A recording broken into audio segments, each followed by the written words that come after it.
자, 오늘은 굵고 건강한 모발을 유지하기 위해서 머리를 감고 나서 어떻게 닦고 어떻게 말리는 게 가장 좋은지 몇 가지 팁을 알려드릴 건데요. 저는 중학교 1학년, 2학년 때부터 이제 주류성 두피염이 시작돼가지고 거의 평생 지금까지 달고 살고 있어요. 그래서 머리 숱이 없는 편은 아니지만 어떤 악화 요인이 있을 때마다 머리가 잘 죽더라고요. 스타일링도 안 되고 사람이 좀 없어 보이기도 하고. 그래서 항상 내가 가진 모발을 어떻게 하면 조금이라도 더 볼륨이 있어 보이게 만들 수 있을까, 그런 방법들을 목표로 연구하고 관리하고 있어요. 그래서 그런 방법 중에 하나로 이렇게 가르마 펌을 한 번씩 하는 거고요. 그래서 오늘 영상에서는 제가 지금까지 제 모발을 굵어 보이게, 풍성해 보이게 노력했던 것들 중에서 많이 하면 하루 2번이나 해야 하는 것들, 그러니까 샴푸를 하고 머리를 말리기까지 제가 하는 루틴, 노하우들을 전부 알려드릴 거예요. 영상을 보는 분들 중에서는 이미 굵고 건강한 모발을 가지고 계신 분들도 있겠지만, 나는 특히 모발이 가늘고 힘이 없다, 두피염이 심하다, 머리를 감거나 말릴 때 머리가 많이 빠진다 하는 분들은 오늘 영상 도움이 되실 거예요.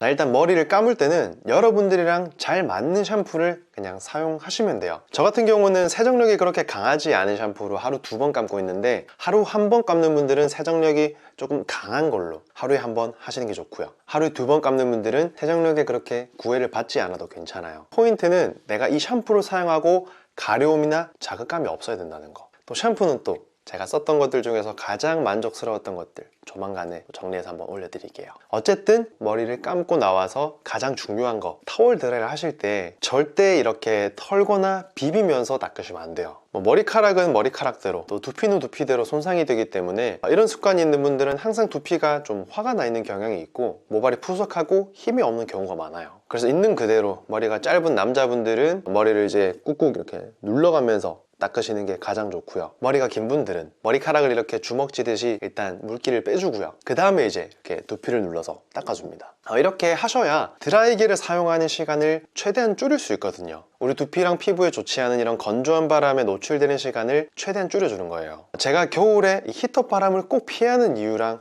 같다고 보시면 조금 더 이해가 쉬우실 거예요. 그래야 두피 건조도 덜하고 두피가 화나는 일도 좀 덜하겠죠. 그래서 저는 최대한 타월 드라이를 좀 꼼꼼하게 해서 드라이를 쓰는 시간을 최대한 줄여주는 편이고요.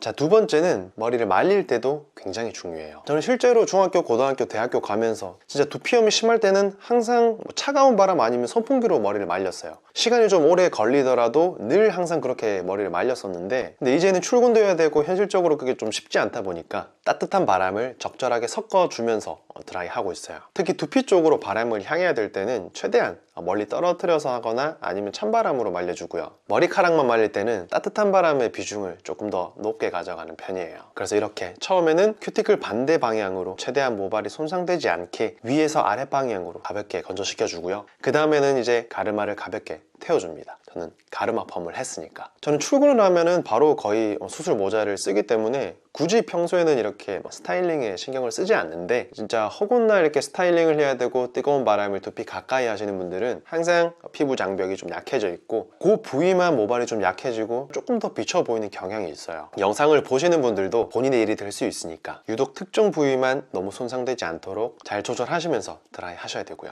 포인트는 이 드라이 바람이 굉장히 건조하고 우리 두피 피부에 안 좋기 때문에 노출 시간을 최대한 줄이는 게 좋고요. 뜨거운 바람을 너무 직접적으로 두피에 향하지 않도록, 가까이 하지 않도록 하는 게 포인트예요. 그렇다고 또 제대로 안 말리고 축축한 상태로 밖에 나가시는 것도 안 좋으니까 머리 잘 말리는 거 중요하지만 최대한 두피에 해가 되지 않는 방법으로 건강하게 말리자는 거예요.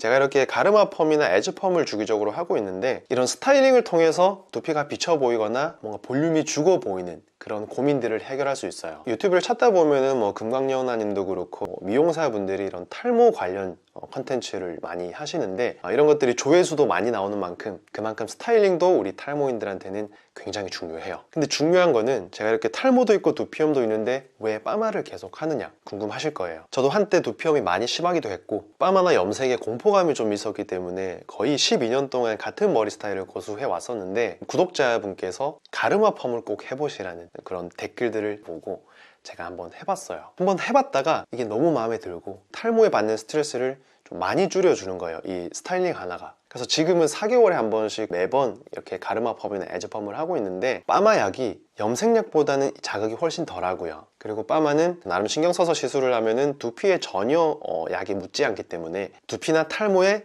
크게 문제가 되지 않습니다. 제가 해보니까 그래요. 두피가 조금 안 좋을 때도 몇 번 해봤었는데 이게 두피가 뒤집어진다거나 이런 경우는 거의 없었어요. 다운펌 빼고요. 그래서 나름 이렇게 주기적으로 저는 펌을 하면서 탈모에 대한 스트레스를 조금 줄이고 있고요.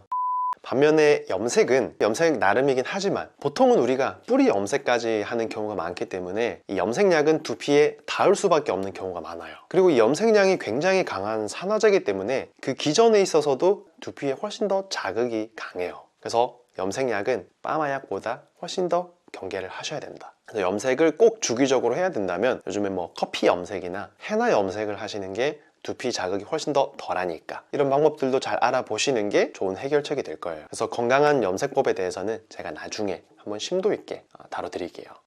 그래서 오늘은 제가 머리를 감고 닦고 말리고 한편으로는 제가 스타일링을 어떻게 해서 또 탈모 고민을 조금 줄이고 있는지 여러 가지 오늘 팁들을 알려드렸는데 오늘 영상에서 또 얻어 가실 수 있는 거는 얻어 가셨으면 좋겠고요. 저는 다음 영상에서 또 인사드릴게요. 감사합니다.